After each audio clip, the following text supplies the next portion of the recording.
Nah, Assalamualaikum. Selamat pagi anak-anak. Hari ini kita akan belajar tentang dampak kolonialisme dan imperialisme bagi Indonesia.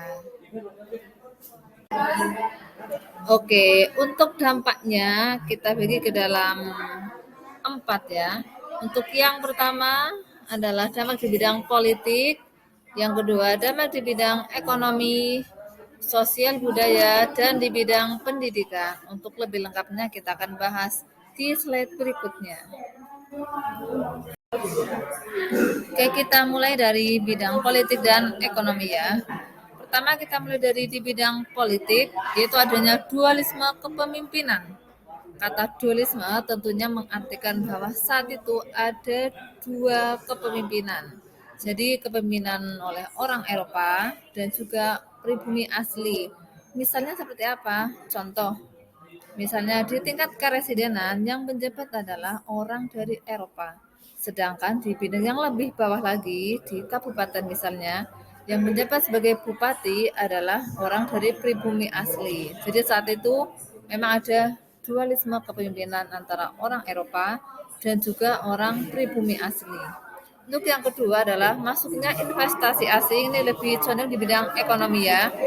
Kenapa bisa masuk investasi asing? Karena saat itu ada yang namanya undang-undang yang mengizinkan masuknya investasi asing ke Indonesia. Jadi saat itu investor-investor dari luar negeri mulai masuk ke Indonesia. Seperti itu.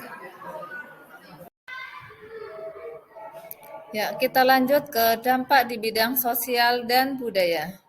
Kita mulai dari politik etis, di mana di dalam politik etis ini ada 3 poin penting, yaitu pendidikan, irigasi, dan transmigrasi.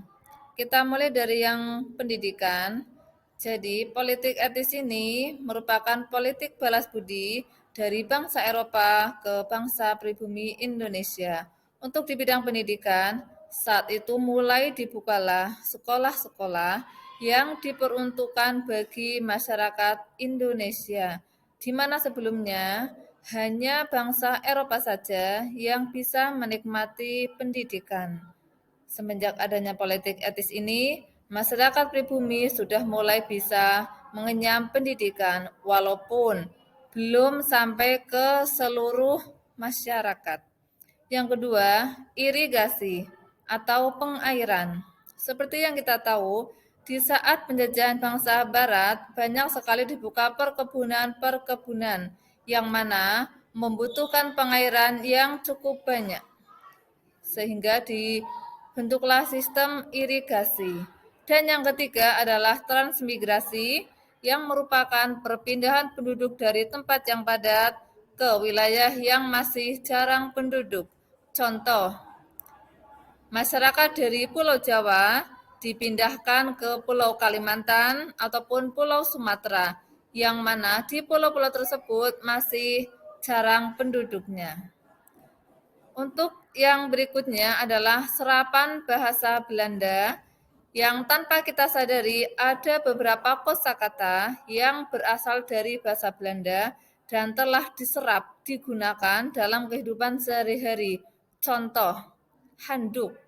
Nah, handuk ini sebenarnya merupakan serapan dari bahasa Belanda dan masih ada beberapa kosakata yang lain.